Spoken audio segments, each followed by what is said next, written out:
while back, I was teaching a class and I made a mention that my father had some incredible stories. And I believe it was David Lippincott came to me and said, Peter, why don't you tell one of your father's stories? So I'm going to share one with you this morning. And my father was born in 1918. So he was 20 years old or so when World War II broke out. And of course, we're from the Netherlands, so my father and my mother were, of course, occupied by the Nazis. And through the whole time that I was growing up, my parents talked about the war, but never really gave any detail of the war. You know, it was really tough, eating the tulip bulbs to survive. Then my grandfather hid a Jewish family, and then they had to sneak them out because somebody turned them in, and things along that line. But they really didn't talk about what they did. Now, I knew my father was in the resistance, but I always suspected he was more of a smuggler than he was a fighter. And so, one night, he and my uncle are sitting in the kitchen playing their favorite game, Do You Remember When? And they would sit there for hours talking about who married who, when was the bridge built, who went to that church, you know, the whole 9 yards. And I could sit there and listen to these stories. It was fascinating. When suddenly, my father started talking about a story during the war. Now you have to understand that during the occupation by the Nazis, there was no road traffic. You either rode on a bicycle or you rode on the train. And so the trains were absolutely packed, just incredibly packed. People were up in the luggage compartments. That's how packed they were. And so you have to remember, my uncle and my dad were both in their 20s. One would get on the train on one side, and one would get on the train on the other end. And my father would wear this long coat with a national something another party emblem, which was supposed to be a party that was sympathetic to the Nazis. And they would work their way towards the middle of the train. And when they saw each other, my uncle would start yelling at my father, "You Nazi," da da da, and screaming at my father, and my father would start screaming back at him. And what is the normal human tendency when there's a confrontation? Move away. Get away. And they would keep yelling at each other until they had the entire car to themselves. Well, that was their trick to get seats. Well, one day they were playing this trick, and there was a Gestapo colonel on the car. And he gets up and he goes to my father and he goes, "Why are you letting this Dutch pig talk to you this way?" Now, my father was one of the fastest people I have ever met. And to the day he died, he had one of those minds that just could go like that.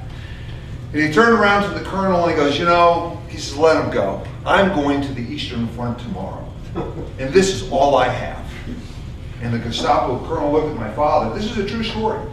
The Gestapo colonel looked at my father and he goes, "You're going to go fight for the fatherland? You're going to go to the Eastern Front? I can't let you go like this." And he takes my father to the Gestapo depot in the middle of Amsterdam. My uncle gets off the train and he's following these two. And he comes around the corner and he sees my dad going into the Gestapo headquarters. And my uncle goes, "That's where I stopped. I wouldn't go."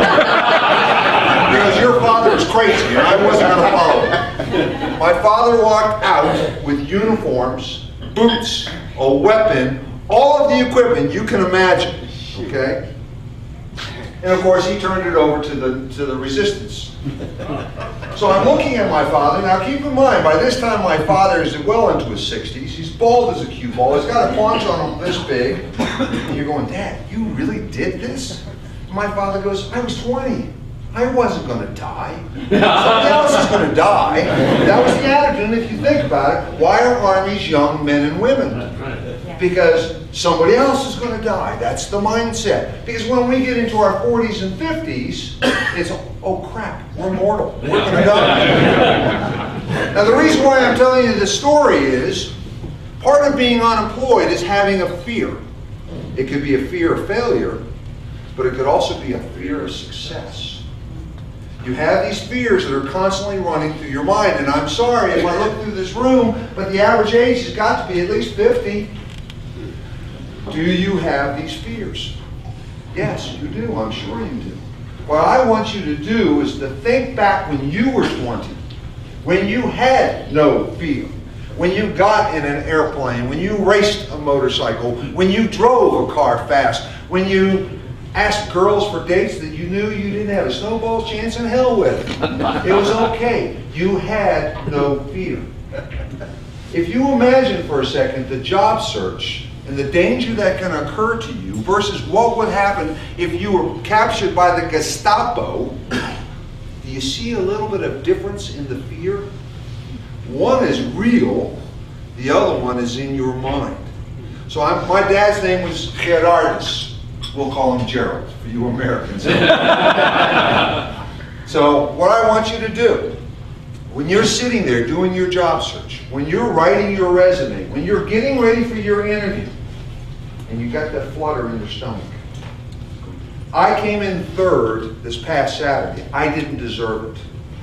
It's because somebody else got disqualified for too much time. My speech sucked, okay? I had too much time. I got there at noon.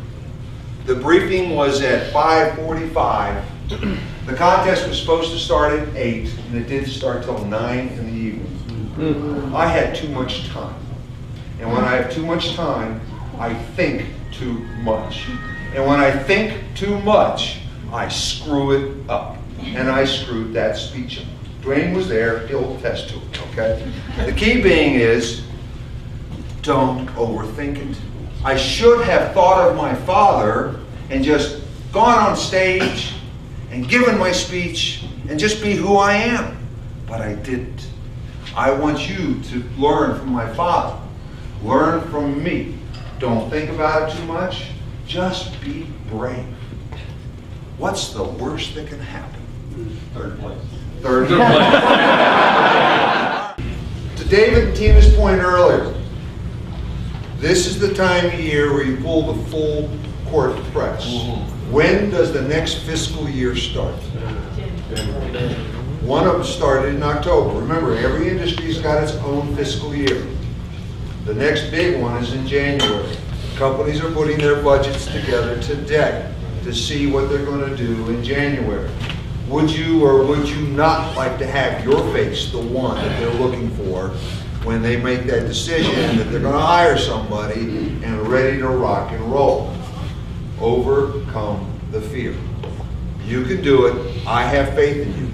I truly believe in this group of people as the finest group of professionals on the face of the earth. You just have to believe in yourself. Good luck to you.